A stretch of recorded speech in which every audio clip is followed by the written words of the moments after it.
The smoke entered locker 217 through 4 ceiling vents. It was white, heavy, and deliberately visible.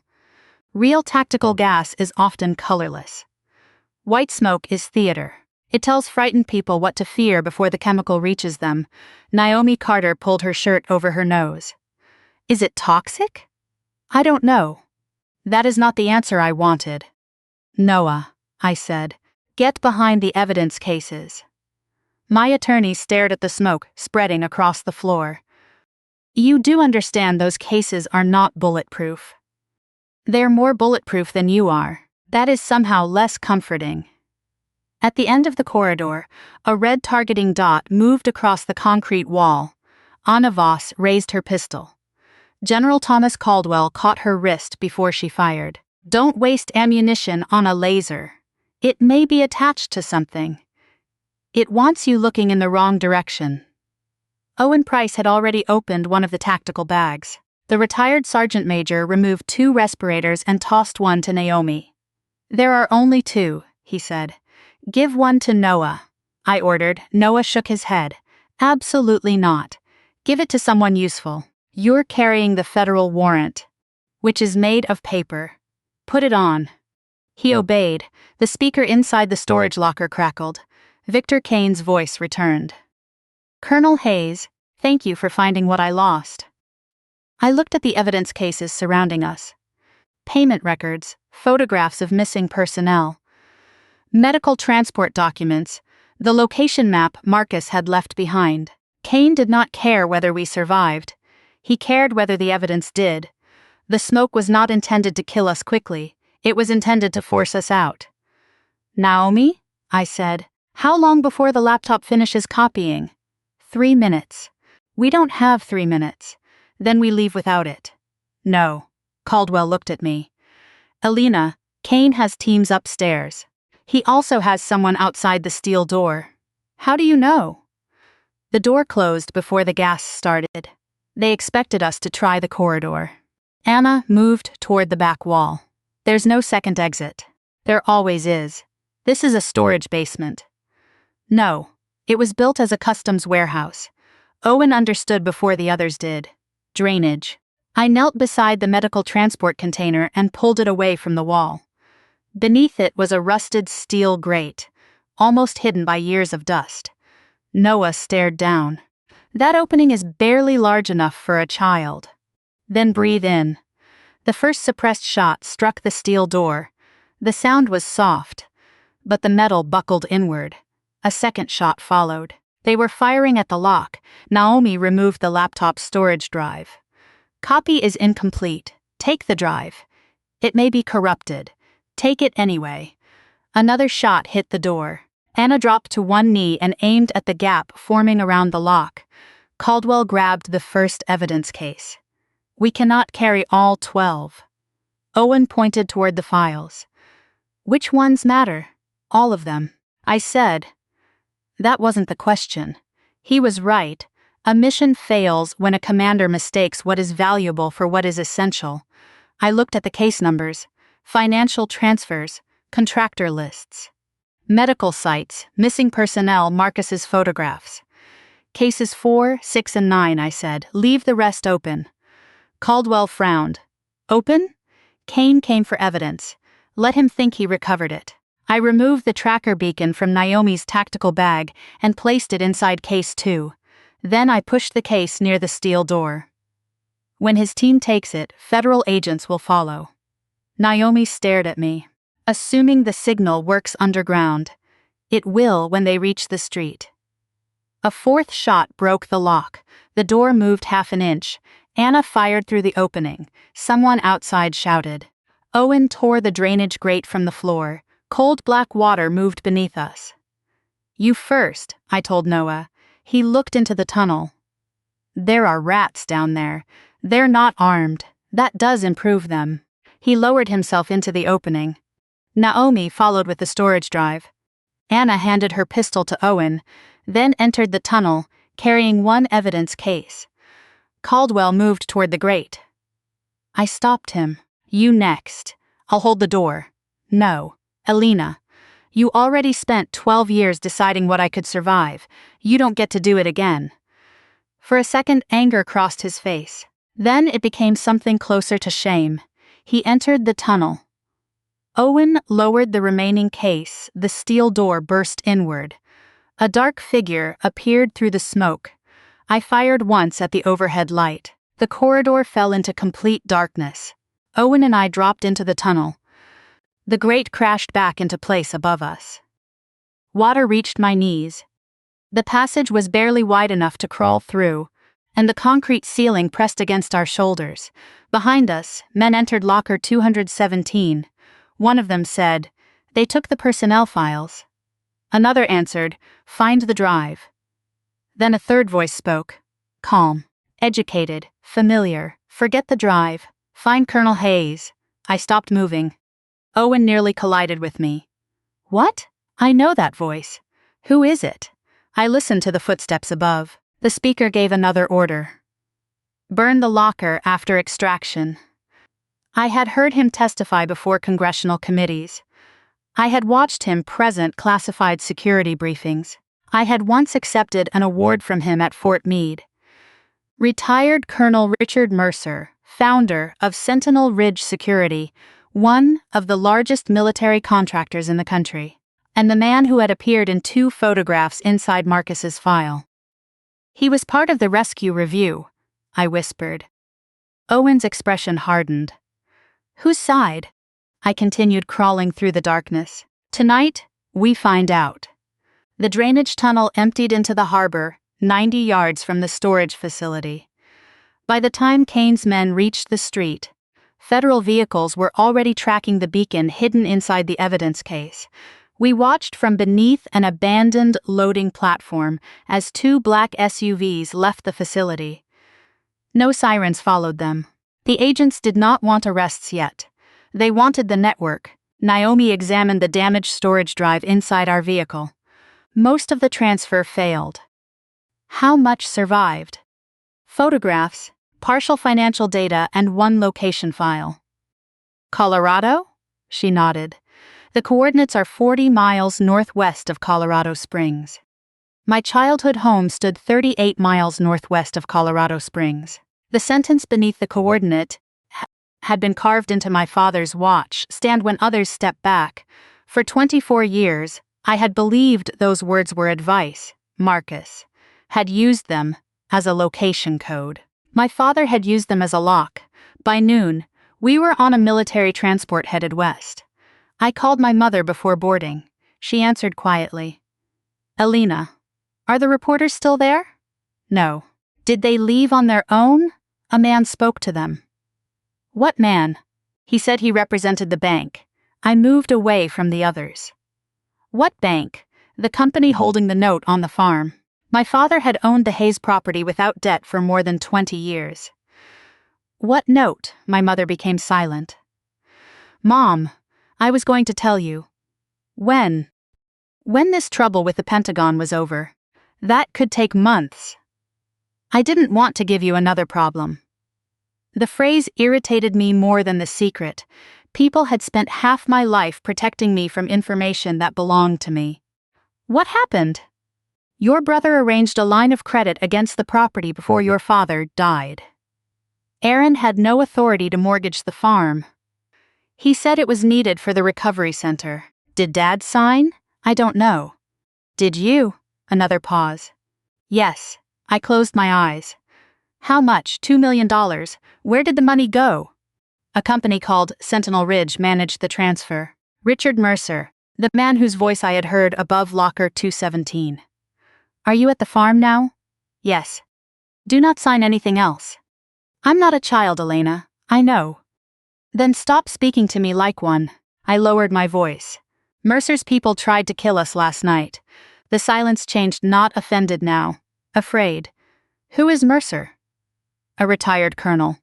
Defense contractor. He worked with Victor Kane." My mother breathed in slowly. "The man from your father's letter?" "Yes. Elena, there are surveyors beside the barn." "How many?" 4. "And 2 sheriff's vehicles. Go inside and lock the door. They have an order." "What kind?" "Emergency possession." On what grounds? They say the land contains hazardous military material. I looked at Caldwell. He was watching me from across the transport cabin. They know about the bunker, I said. My mother became very quiet. What bunker? You tell me. I don't know what you mean. Dad hid evidence on the property. Elena, your father hid many things. The answer stopped me. You knew. I knew men came at night. What men? Soldiers. Injured ones. Sometimes they stayed in the barn. Your father told me never to ask for names. How long? Since before you joined the army. I looked out through the transport window at the clouds beneath us. My father had run a veteran recovery center. I had believed his work began after retirement. It had begun much earlier. Mom, get away from the barn. A hard knock sounded through the phone, then a man's voice. Mrs. Hayes, open the door. My mother whispered, They're here. Keep me on the line. Another knock. Margaret Hayes, this is Sheriff Talbot. We have a court order granting Sentinel Ridge temporary control of the eastern property. I heard my mother walk toward the front room. Do not open it, I said. I can't barricade myself against the county sheriff. Yes, you can. I have to live here after you leave. The sentence cut deeper than she intended, or perhaps exactly as deeply as she intended. My mother opened the door. Richard Mercer spoke next. His voice was smooth and controlled. Mrs. Hayes, I'm sorry this has become unpleasant. You gave me until Friday. The security risk changed. What security risk? My hand tightened around the phone. Mercer continued. Colonel Hayes is under investigation for mishandling classified military evidence. We have reason to believe she transferred restricted materials to this property. My mother answered firmly. My daughter has not been here in months. That does not mean the material is not here. You are not entering my home. We are not interested in your home. Only the barn. Why? A pause, then Mercer said, Because your husband built something beneath it that never belonged to him. I stood. Caldwell rose with me. What happened? He asked. I covered the phone. Mercer is at the farm. His face changed. He cannot know already. He knew before we opened the locker. Caldwell looked toward Anna. She held one of the keys from locker 217. Someone tracked the location file, she said. Naomi shook her head. The drive never connected to a network. Then the tracker was in the evidence before we found it, I said. Marcus had not merely left a map. Someone had expected us to follow it. My mother's voice returned through the phone. Elena? Alina? I'm here. Mr. Mercer says the court hearing is tomorrow morning. What hearing?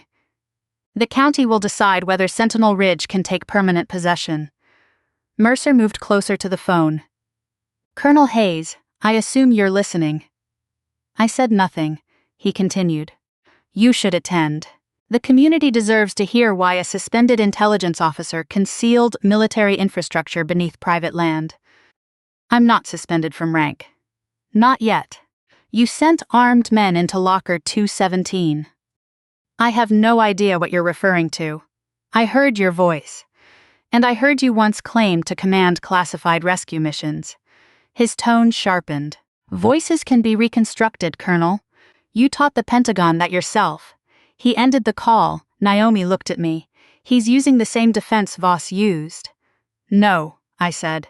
I looked at the coordinate on the damaged drive. He's telling us he helped build it. We reached Colorado after sunset. The Hayes farm sat beyond a 2-lane road bordered by dry grass and dark pine trees. I had grown up beneath that sky, watching storms form above the mountains and believing the world ended somewhere beyond the western ridge. Now floodlights illuminated my father's barn. Sentinel Ridge guards stood along the fence. 2 sheriff's vehicles blocked the driveway. Our transport stopped 50 yards from the gate. Noah looked through the windshield. Please tell me the federal warrant covers armed private security on rural property. It covers evidence connected to locker 217. Does it cover barns? It will after you explain it persuasively. That is not how warrants work. It is how you work. He sighed. I miss ordinary estate fraud. Caldwell remained in the second vehicle with Anna and Naomi. Owen sat beside me. You want to arrive in uniform? He asked. No, you know Mercer will use the Pentagon hearing against you. He'll use anything I give him. Owen studied my civilian jacket. Sometimes the uniform reminds people who they're dealing with. If he respected the uniform, he wouldn't be working for Kane. We approached the gate. Sheriff Talbot stepped forward. He was in his late 50s, broad-shouldered and uncomfortable. His right hand rested near his holster, but his expression showed no desire to use it. Colonel Hayes? Elena Hayes. I'm Sheriff David Talbot. I know. I attended your father's memorial. You stood beside the east wall. He seemed surprised, I remembered. Your father helped a lot of deputies after difficult calls. He helped anyone who came through his door. Talbot glanced toward the barn. I don't want trouble here. Then remove Mercer's guards. I have a valid order. Show it to my attorney. Noah stepped forward and accepted the document. Richard Mercer appeared behind the guards. He wore a tan coat over an open-collared shirt, a combination designed to make him appear more like a concerned neighbor than the leader of a military contractor. Elena Hayes, he said, still arriving after everyone else has done the work. The insult sounded almost exactly like Aaron. Men who resent another person's service often use the same language. I looked toward the survey markers surrounding the barn. What are you looking for? Environmental hazards. With armed guards. Your father stored military equipment beneath civilian property. How do you know? The government contracted Sentinel Ridge to assess former emergency facilities. When? Some agreements are not public. Neither are some prison sentences. Mercer smiled. I watched the Pentagon hearing. Then you watched Voss get arrested. I watched you exploit an emotionally unstable soldier's recording to distract from your own misconduct. Marcus Reed is alive. That has not been verified. You tried to take his files from Locker 217. Mercer glanced at Sheriff Talbot. This is exactly why the court granted emergency possession. Colonel Hayes has become consumed by conspiracy. The sheriff's expression tightened. Mercer was not speaking to me. He was speaking for the official record. There are no conspiracies under this barn, he continued. Only illegally stored military materials that your family had no right to possess. My mother came down the porch steps. She wore my father's old brown cardigan over her dress. You told me your company was protecting the recovery center, she said. Mercer turned toward her. We protected it from insolvency. You moved $2 million to stabilize the organization. The center never received it. That is a question for Aaron. My son is in prison for crimes exposed by your daughter. He committed those crimes himself. Mercer's pleasant expression weakened. My mother stopped beside me. You promised the farm would remain ours. Mrs. Hayes, promises do not override debt. My husband owned this land. Your husband was a medic, not a banker. My mother's face changed. I had seen that look only once before. When a hospital administrator had suggested my father exaggerated his pain after heart surgery, Margaret Hayes could forgive an insult directed at herself. She did not forgive insults directed at the people she loved. My husband was more valuable on his worst day than you have been in your entire life, she said. Owen looked away to hide a smile. Mercer stepped closer. This property will be transferred after tomorrow's hearing. You should begin packing tonight. No, I said. He faced me. You do not own this land. Neither do you. Your mother signed the mortgage, obtained through fraudulent representation. That remains unproven. You're in a hurry to demolish the barn before it can be proven. Mercer's voice lowered. You should be careful, Elena. He was the first adversary outside the military to use my first name as though we had earned familiarity. Why? Your rank is under review. Your clearance is suspended. Your brother is in custody. The general who protected you has admitted concealing evidence. He glanced toward Caldwell's vehicle. You are running out of uniforms to hide behind. I stepped close enough that the guards became alert. My rank is not the reason you should be afraid. Mercer smiled. Is that a threat? No. I looked toward the barn. The evidence is. For the first time, he did not answer. The sheriff allowed us to enter the house, but not the barn. Sentinel Ridge retained control of the eastern property until the hearing. My childhood home had changed little. My mother still kept fresh flowers beside the kitchen window. My father's boots remained beneath the coat rack, though he had been dead for nearly a year. On the wall above the fireplace hung a photograph of Aaron and me as children. He was 12. I was 9, his hand rested on my shoulder, and we both looked happy. Photographs preserve seconds, not truth. My mother poured coffee while Naomi examined the mortgage documents. The signature is hers, Naomi said. I told you I signed, my mother replied, but the page sequence was changed afterward. How can you tell? The document references an attached property schedule. The schedule was generated 6 days after your signature. Noah looked over her shoulder. They inserted the barn parcel later. Can we prove it before tomorrow? We can prove alteration. We still need to prove Mercer knew. I removed my father's watch. Mom, where did Dad stand when he said this? She looked at the inscription. Stand when others step back. He said it everywhere. It's a location marker. For what? Something beneath the barn.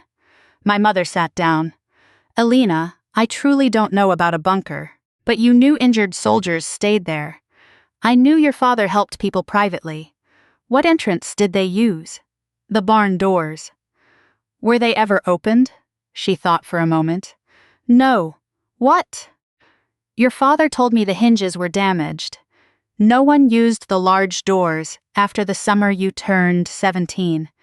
I remembered that summer, a wildfire had crossed the western ridge. My father and I had stood outside the barn while volunteer crews protected the house. The firefighters stepped back when a propane tank near the workshop began venting. Dad moved forward to shut the valve. I followed him. Afterward, he held both my shoulders and said, when everyone steps back, find the place where one person still stands.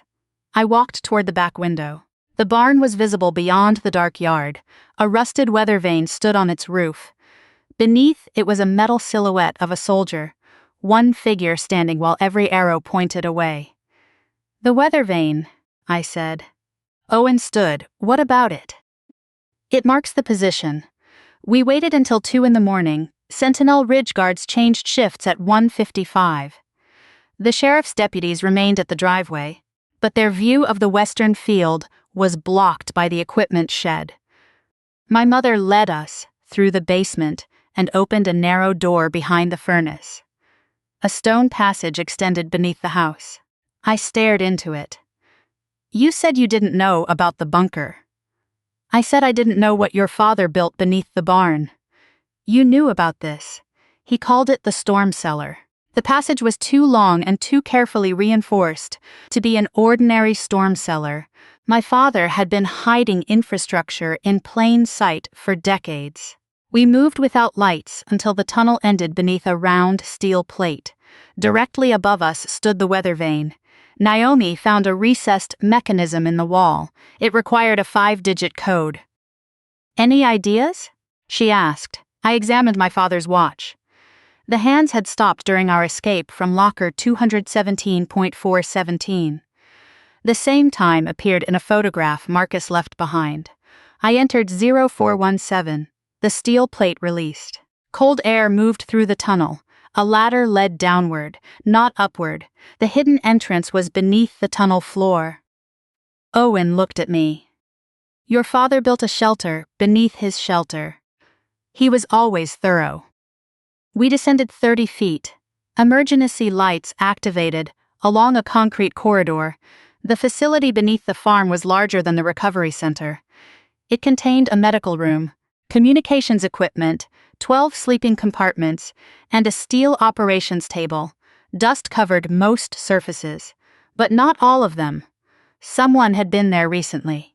A coffee cup sat beside the communication console. The liquid inside was still wet. Anna checked the corridor. "We're not alone." Caldwell opened a cabinet. Inside were old uniforms, civilian clothing, and identity documents. "Emergency witness site," he said. "Whose?" He examined the names. "Military personnel extracted from compromised operations." Naomi moved toward a wall covered by photographs. There were 12 faces, some I recognized from the files in Baltimore. All had been declared dead or missing. Beneath each photograph was a date. The most recent date was only 8 months old. Noah stared at the wall. "Your father was hiding living soldiers?" "Not recently," I said. The handwriting beside the last entry was not Dad's.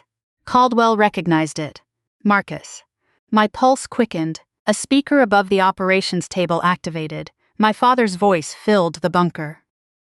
"Elena, if you found this room, then Thomas Caldwell either helped you or failed to stop you." Caldwell lowered his head. Dad continued. "I hope it was the first." A screen illuminated. My father appeared seated at the same table 3 years earlier. He looked healthy, stronger than he had before his death. This site began as a field medical refuge during the final years of my service. Men and women brought here were not entered into standard military systems. Some were witnesses. Some had been betrayed by their own commands. He looked directly into the camera. The official purpose was recovery. A second image appeared behind him, the Sentinel Ridge logo. The actual purpose was containment. My mother gripped the back of a chair. Dad continued. Richard Mercer coordinated transport. Victor Kane selected the personnel. I believed we were protecting soldiers whose identities had been compromised. His expression became heavier. Then I discovered some never left. The screen displayed the 12 photographs. Kane used the medical network to erase witnesses. Those who cooperated received new identities. Those who refused disappeared into private facilities.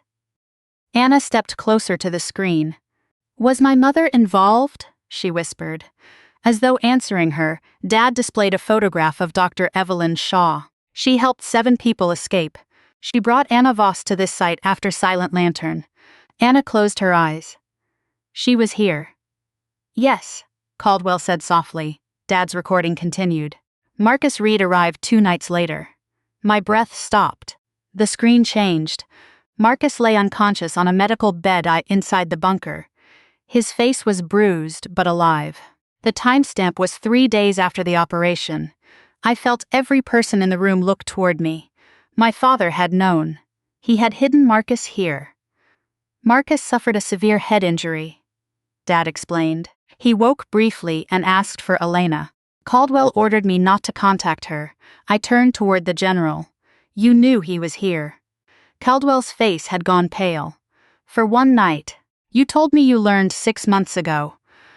"I learned he was alive after this location was attacked." "That is not what I asked." "Elena, you knew he survived Silent Lantern." "Yes."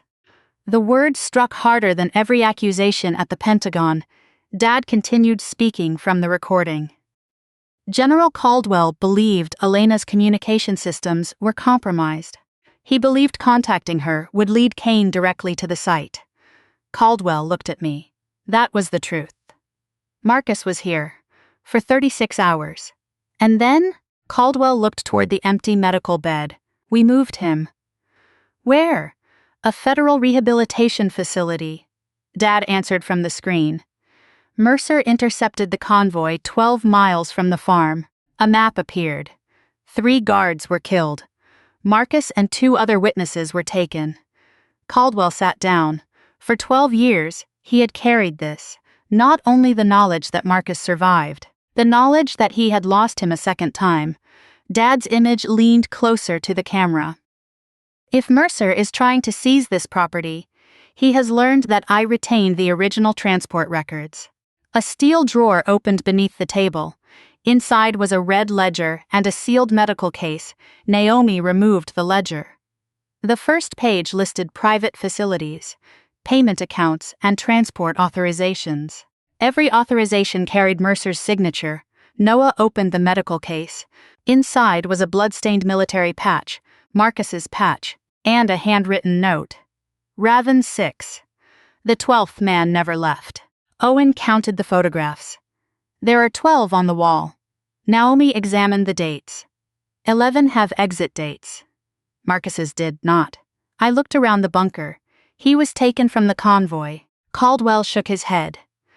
According to the report, I understood the message. The 12th man never left the farm. A metallic sound came from behind the medical room wall. Anna raised her pistol. Owen moved to the side of the door. I pressed the release. The door opened. A man stood inside the dark chamber, thin bearded, holding an old revolver with both hands. For one impossible second, I thought it was Marcus. Then he stepped into the light. It was Dr. Samuel Cole, a former military neurologist declared dead 9 years earlier. He lowered the weapon when he saw my face. Raven 6. Where is Marcus? Cole looked toward Caldwell. Ask the general why he sent him back. Dr. Cole had lived beneath the farm for 11 months. My father brought him there after discovering Sentinel Ridge was monitoring his medical practice. When Dad died, Cole remained hidden, using stored supplies and an emergency well. Why didn't you contact my mother? I asked. Thomas believed her phone was monitored. It was, Naomi said. Cole looked toward Caldwell. Did you tell Elena what happened after the convoy? I told her Mercer intercepted it. That is part of it. I stepped closer. What is the rest? Cole sat at the operations table. Marcus woke before transport. His memory was fragmented. He could not remember the operation, his family, or even his own name. My anger did not lessen, but it changed shape. Why move him? The bunker had been compromised. By whom? Someone activated the exterior signal. Caldwell spoke quietly. Marcus did. Cole nodded. He woke confused and transmitted on an emergency frequency. Kane detected it, I said. We believed so. Then Mercer's convoy attacked. No. Cole looked toward the general. Mercer's team arrived first. But they did not attack the convoy. Caldwell stared at him. What are you saying? They were already part of it. The room became still. Your transport commander worked for Mercer, Cole continued. The guards were killed at the transfer point. Marcus never reached the federal facility. Caldwell shook his head. I selected that commander. That was the purpose. What purpose? To make you responsible. Mercer had not merely taken Marcus.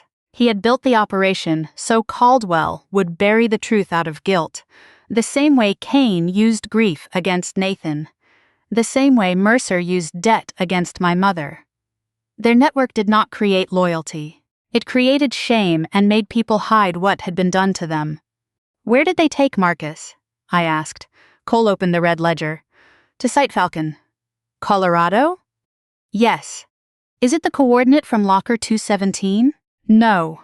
That coordinate leads here. Then where is Site Falcon? It moved every 6 months. Naomi connected the damaged storage drive to the bunker system. Marcus's map showed 5 possible sites. Cole examined them. These are old transport hubs. Which one is real? None. I thought of Marcus's recording. Elena knows. Beneath the Colorado coordinate was Dad's sentence, stand when others step back. The coordinate led to the bunker, not Marcus. The bunker contained the red ledger. The ledger contained transport dates. I studied the routes. Each location formed a line across the map.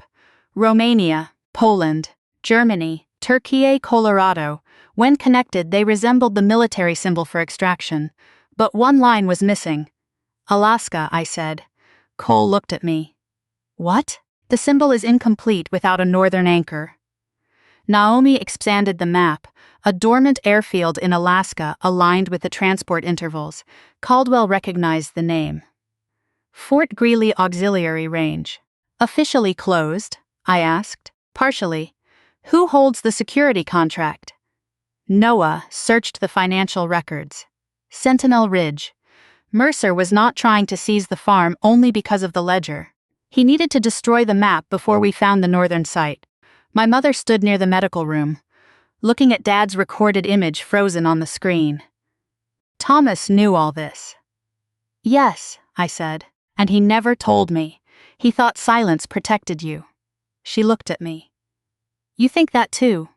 Not anymore. My mother turned toward Caldwell. My husband died believing this place was safe. Caldwell lowered his head.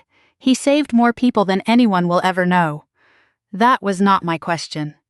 No, Caldwell said. It wasn't safe. My mother approached the red ledger. Then tomorrow, you will tell everyone. Noah frowned.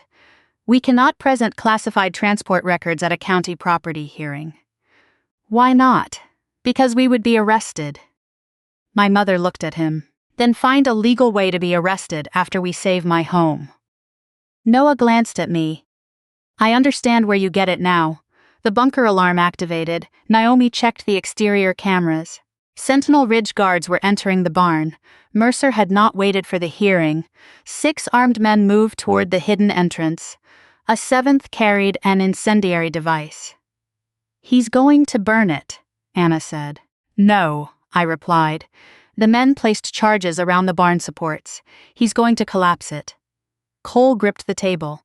If the roof falls, this bunker will be sealed.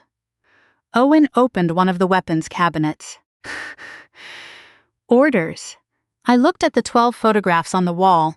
Mercer believed we were trapped underground. He did not know the bunker had been designed by a combat medic who never trusted a single exit. We let them detonate. Noah stared at me. We do? The barn is evidence. It is also above us. My father built a second route. How do you know? He always stepped forward. I pointed toward the arrows on the emergency map. But he never forgot to leave a way back. At 9 Auxerre the next morning, Richard Mercer entered the El Paso County hearing chamber, believing the Hayes barn had collapsed onto an empty bunker. He wore a dark suit and carried a prepared statement about public safety. Local reporters filled the rear seats. Sheriff Talbot sat near the county attorney. My mother sat alone at the opposing table. Mercer looked around. Where is your daughter? My mother folded her hands. She had work.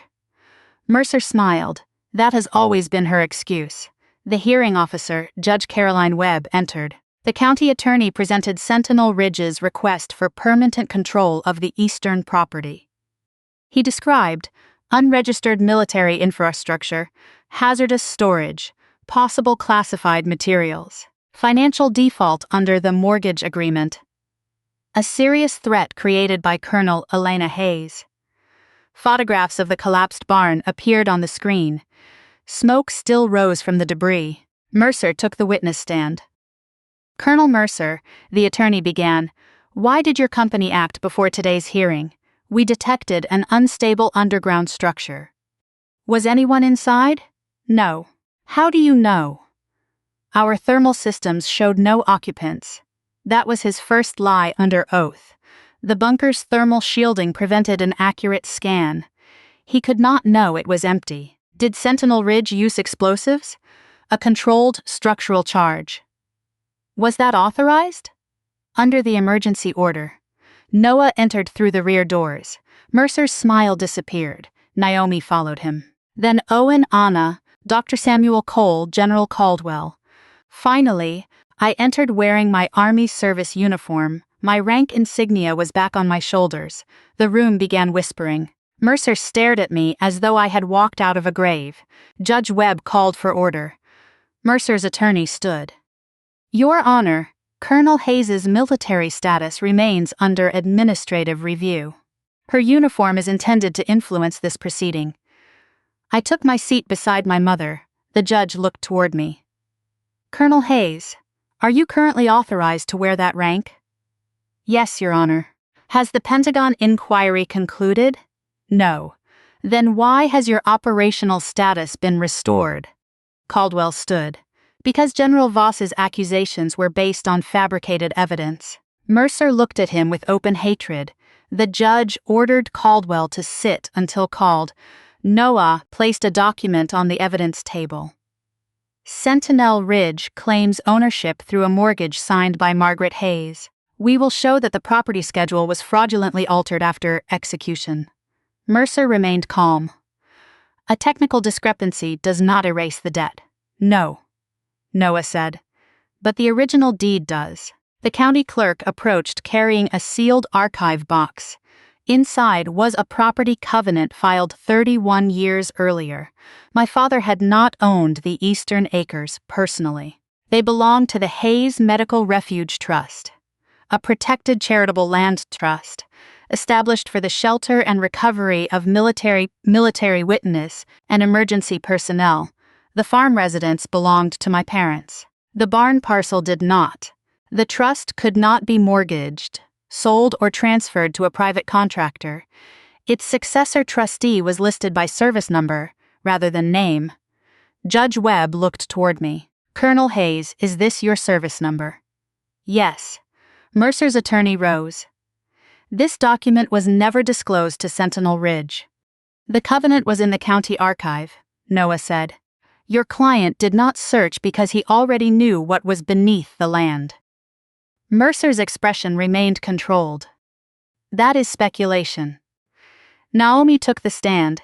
She presented the altered mortgage metadata. The property schedule had been created on a Sentinel Ridge system.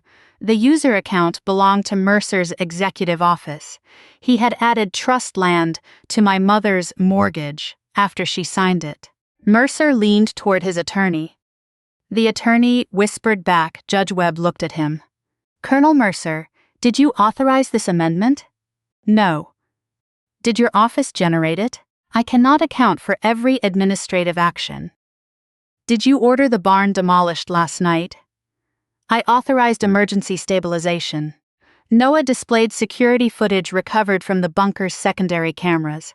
Mercer's men placed explosives around the barn. One operative spoke into his radio. Mercer wants the archive buried before Hayes reaches the hearing. The courtroom erupted. Mercer stood. That recording is classified and illegally obtained. I rose. You just admitted the archive exists. His face changed. Only for a second, but the reporters saw it. Judge Webb ordered him back to the stand. Noah approached slowly. What archive were your men trying to bury? I misspoke. Did you know there was a bunker beneath the barn? Former military facilities are part of Sentinel Ridge's assessment portfolio. Did you know Marcus Reed was sheltered there after Operation Silent Lantern? Mercer's attorney objected. General Caldwell stood. I can answer that. The judge allowed him to testify. Caldwell described the transport operation. He admitted concealing Marcus's survival. He admitted allowing Mercer's company into the recovery chain. Then Dr. Samuel Cole entered the witness box. Mercer stared at him. You're dead, he whispered. The microphones captured it. Cole looked toward the judge. Richard Mercer signed my death certificate 9 years ago. The room fell silent. Cole presented 12 identity files. Mercer's company had declared each person dead while transferring them into private detention or forced relocation programs, Knowles mentioned. Some were intelligence witnesses. Some had exposed contractor fraud. Some had refused to falsify military reports. Judge Webb looked ill. Why were these records beneath the Hayes property? Because Thomas Hayes kept copies before Sentinel Ridge could erase them. Mercer stood again. This court has no jurisdiction over national security matters. No, I said. He turned toward me. But it has jurisdiction over forged deeds, illegal demolition, and attempted destruction of evidence. You think this is revenge? No. I looked at my mother. This is the part where you stop using families as cover. Mercer's composure finally broke. You have no idea what Kane will do if those names become public. You're afraid of Kane? He owns judges, contractors, officers, and facilities you have never heard of. Then help us find him. Mercer laughed. You still think this ends with an arrest? No. I stepped closer to the witness stand. I think it ends when Marcus comes home. Mercer's eyes moved toward the red ledger on Noah's table. That was when I knew. He recognized it, and he knew exactly where the next site was. Judge Webb denied Sentinel Ridge's claim. The mortgage amendment was declared fraudulent. The emergency possession order was terminated. The sheriff arrested Mercer for destruction of evidence, forgery, and conspiracy pending federal transfer. As deputies approached, Mercer did not resist. He looked at me. "You should examine the transport dates again." I stopped. "What?" "The dates in the ledger are not departures." "What are they?" He smiled. "Detsons." The deputies moved him toward the exit. I followed. "Where is Site Falcon?" His smile remained. "You already sent a team there." I turned toward Caldwell. "What team?" His face changed. "Federal Recovery dispatched personnel to the Alaska coordinate 40 minutes ago." "Who authorized it?" "Deputy Director Shaw." Naomi checked her secure device. "No federal team is listed." Mercer called back from the doorway. Then perhaps Kane's men finally learned to use the right uniforms. The entire hearing had been a distraction. While we exposed Mercer in Colorado, Kane's team moved toward Alaska disguised as Federal Recovery personnel. I called the Pentagon Operations Center. No answer. Naomi tried the airfield command. The line had been disconnected. Anna opened the damaged map from Locker 217. "The Alaska coordinate is not a prison." "What is it?" "A transit strip. For moving prisoners. For moving evidence." Caldwell looked at the red ledger. If the dates mark deaths, then the location beside each date was not where the person was held. It was where their official identity ended. I said. Owen understood. New identity. New transport. I studied the routes again. Each date corresponded with a death certificate signed through Sentinel Ridge. The aircraft did not carry prisoners away from those sites. They carried them into new identities. Marcus had written, "Only one site is real. The others are designed to expose whoever comes looking. The real site would be the location without a recorded death, Colorado." The 12th man never left. I looked at Dr. Cole. Marcus was not taken to Alaska. No. Where did the convoy go after the attack? I was told north. Told by whom? Caldwell's transport officer. The officer Mercer had planted. Mercer had created a false northern trail 12 years earlier. Kane knew we would eventually find it. The Alaska team was bait. Marcus was still in Colorado. "Site Falcon isn't a facility," I said. Naomi frowned. "What is it?" "An aircraft." Caldwell looked toward the county airfield map. Sentinel Ridge operated medical evacuation aircraft from a private hangar 18 miles away. Falcon was not stationary. That was why it moved every 6 months. It was a mobile detention and transport platform. A converted cargo aircraft, capable of moving prisoners without entering ordinary hospital systems. Sheriff Talbot returned. Mercer's convoy left the courthouse. "What do you mean?" "My deputies were ordered to transfer him to federal custody." "By whom?" "Agents with military credentials." Caldwell grabbed the radio. No federal transfer was authorized. Mercer had not been arrested. He had been recovered by Kane Agin. We reached the county parking lot as 2 black vehicles turned onto the highway. Owen opened the tactical equipment case in our SUV. Noah stared at him. "Why do you keep weapons in an attorney's vehicle?" "I put legal documents in your tactical bag," Owen replied. "That is not the same." "It is to me." We followed the convoy toward the private airfield. Mercer's vehicles passed through the main gate. A Sentinel Ridge guard closed it behind them. Sheriff Talbot activated his lights. The guard raised a rifle. Talbot did not slow down. His vehicle struck the gate and tore it from the hinges. "Remind me to be nicer to local law enforcement," Noah said. The convoy reached the far hangar. A gray cargo aircraft waited with its engines running. A Falcon emblem had been painted beside the forward door. "Site Falcon." The rear ramp opened. Inside were medical compartments. Retraint chairs locked transport cells. And a man strapped to a gurney.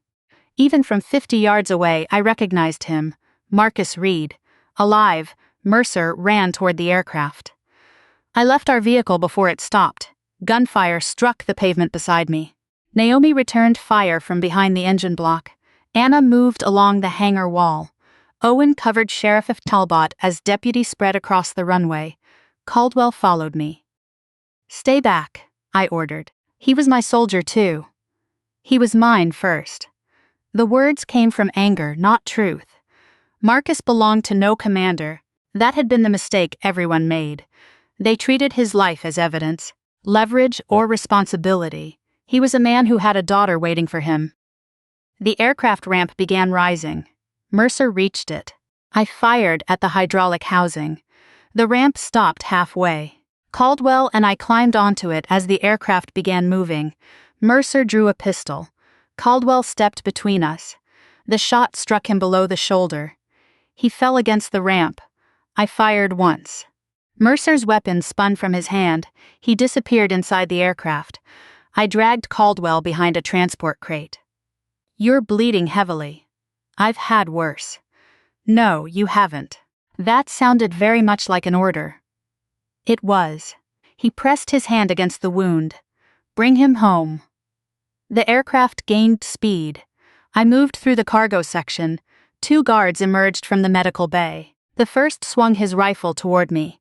I struck the barrel aside, drove my shoulder into his chest, and forced him against the compartment wall. The second fired. The shot shattered a light panel. Darkness filled the aisle. I heard him move to my right. I lowered myself and swept his legs. His weapon hit the floor. Mercer ran toward the cockpit. I reached Marcus's gurney. His eyes were open. Older. Tired, but unmistakably his. "Elena," he whispered. For 12 years I had imagined this moment. I had imagined anger, relief, and questions. When it arrived, I could say only his name. Marcus. His mouth moved into the faintest smile. "Took you long enough. 6. The aircraft lifted from the runway. Mercer locked himself inside the cockpit. The aircraft climbed steeply. Marcus's restraints were controlled electronically. I tried the release. Nothing. "Manual lock," he whispered. "Medical cabinet." I found the override key. His wrists were bruised from years of restraints. "How long have you been on this aircraft?" 3 days. "Where were you before?" "Underground facility near Pueblo." "Why move you?" Kane knew the bunker opened. Who told him? Marcus looked toward the rear compartment. "One of the survivors." "Which one?" He began coughing. I helped him sit. "Marcus, which survivor works for Kane?" "I don't know the name." "You sent a message saying one of the 27 betrayed us." I said the rescue list. "There were 31 people." His eyes focused on mine. That was the lie. "What lie?" "The 4 unregistered survivors were not civilians." "Who were they?" "Mercer, Kane, Anna, and the 4th?" Marcus looked toward the cockpit. "Caldwell." I shook my head. Caldwell fought Kane inside the compound. After he helped bring him in. The aircraft banked sharply. Equipment slid across the cargo floor. Caldwell was ordered to treat Kane as an intelligence asset. I said, "Caldwell recruited him." "No." He didn't know what Kane would become. But he opened the door. I thought of the general bleeding on the rear ramp, the man who had saluted me in court, the mentor who lied for 12 years. Marcus gripped my arm. "Elena, listen. Caldwell is not Kane's man." "Then what are you saying?" He began Silent Lantern. The words landed harder than the gunfire. He created the network to extract compromised personnel. Mercer and Kane turned it into a prison system. "Did my father know?" "Eventually." "Why didn't you tell me?" "I tried." He looked toward the old scar on my shoulder. "The night I disappeared, I had proof. But Kane's people were tracking your command signal. That's why you took the Eastern Passage." I was protecting the child. And the evidence. And you. I wanted to be angry. Instead, I felt 12 years of guilt change beneath my feet. Marcus had not disappeared because I failed to reach him. He had chosen a route that kept Kane away from my team. "You ordered me not to follow," I said. "You never were good with orders you disliked." "I followed that one." His eyes softened. "I know." An alarm sounded. The aircraft began descending too quickly. Mercer's voice came through the cabin speaker. "Colonel Hayes, this aircraft contains enough fuel to turn the southern ridge into a crater." I looked toward the cockpit. "You won't die for Kane, no." Mercer sounded almost amused. "I'll die to prevent Kane from reaching me first." Marcus tried to stand, his legs failed. I caught him. "Can you fly? No. Can you walk? Badly. Can you still complain?" "I've been practicing." The cockpit door was reinforced. The emergency access panel required a code. Marcus pointed toward the Falcon emblem on the wall. "Mercer uses dates." "What date?" "The first false death certificate." I remembered the red ledger. Dr. Cole's death had been dated September 14. I entered 0914. The lock released. Mercer stood beside the controls holding a flare gun near the fuel cutoff.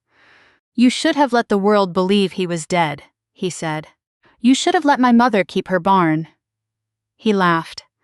"You crossed a military network, a private intelligence system, and 3 countries for a farmhouse?" "No." I looked at Marcus behind me. "I came for my soldier." Marcus spoke from the cabin.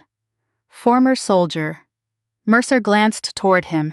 That sense of humor survived more drugs than we expected. "You kept him alive because Kane needed the archive. We kept him alive because he could identify accounts no one else understood. And when he refused, we waited. 12 years. Time breaks everyone." Marcus leaned against the doorway. "Not everyone." Mercer raised the flare gun. I moved. He fired. The flare struck the cockpit wall and ignited insulation. Smoke filled the compartment. Mercer reached for the fuel control. I caught his arm. He drove me against the instrument panel. The aircraft dipped. Warn alarms sounded. Mercer struck my injured shoulder. Pain exploded down my arm. "You think courage makes you special?" he said. "No." I forced his wrist away from the fuel system. "It makes you predictable." "How?" "You always expect frightened people to surrender." I drove my knee into his leg. He fell against the control console. Marcus reached through the doorway and struck the emergency fire suppression switch. Foam filled the cockpit. Mercer tried to rise. I locked his arm behind him. The aircraft continued descending. "Who is flying?" Marcus asked. "Autopilot. Can it land?" "Not like this." A voice came through the radio. "Naomi." "Raven 6, do you read?" I grabbed the headset. I read, "We have the aircraft on radar. Caldwell says the emergency landing program requires command authentication." "Whose?" "Mercer's." I looked down at him. He smiled through the fire suppression foam. "I would rather crash." Marcus moved beside me. "Use the recorder." "What recorder?" He reached beneath his medical shirt and removed a small metal transmitter. I kept one thing Kane never found. The display carried the same code as the original field device R6M2-17. I activated it.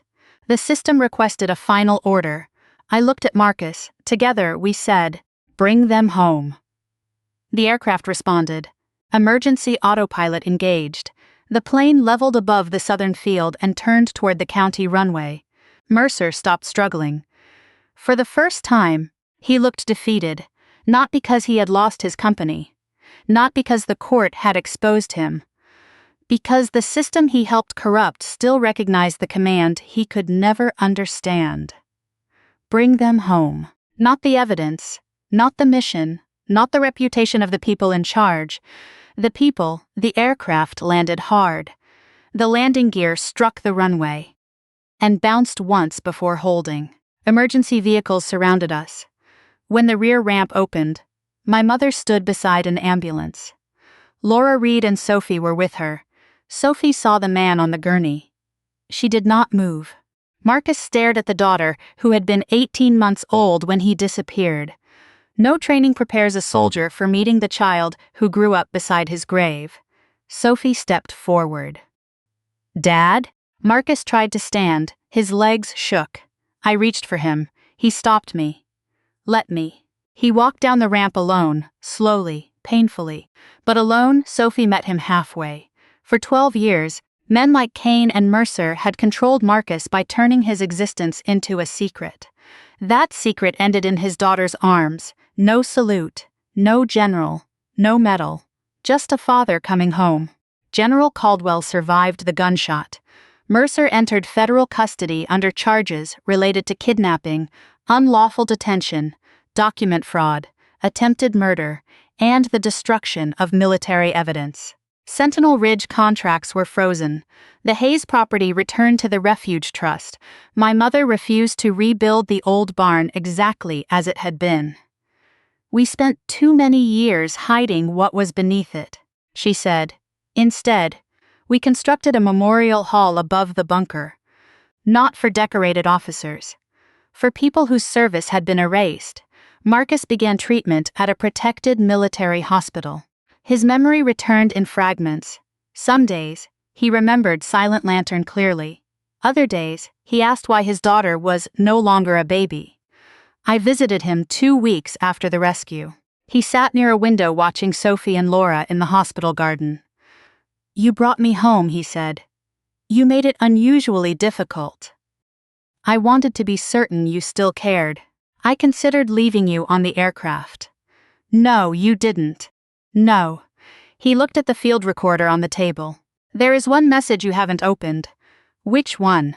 "The command partition." "Caldwell's?" Marcus nodded. "What does it contain?" "The first mission order for Silent Lantern." "Signed by Voss?" "No." "Mercer?" "No." He looked toward the doorway to make sure we were alone. "Your father." I stared at him. My father was a retired medic. He designed the refuge network. That doesn't mean he authorized the operation. Silent Lantern was supposed to extract 12 soldiers from Kane's system. Then why was my team told it was a civilian recovery mission? Because Thomas Hayes believed someone in your command would stop it. Who? Marcus turned the recorder toward me. A single name appeared on the screen. Margaret Hayes, my mother. I looked through the hospital window. She was walking toward the garden carrying a bag of food for Sophie. My mother was a school administrator. I said Marcus's expression was filled with something I could not read. "No, Elena." He lowered his voice. "That was her cover." The recorder activated. A younger version of my mother appeared on the screen wearing an intelligence officer's uniform. She looked directly into the camera.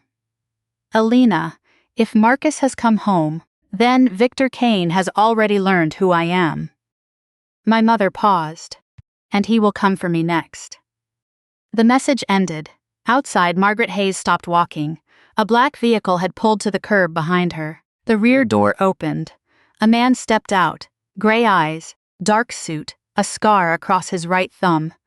Victor Kane had come to my mother's front door. And for the first time in my life, I understood that I was not the only person in my family who had hidden behind an ordinary name, F.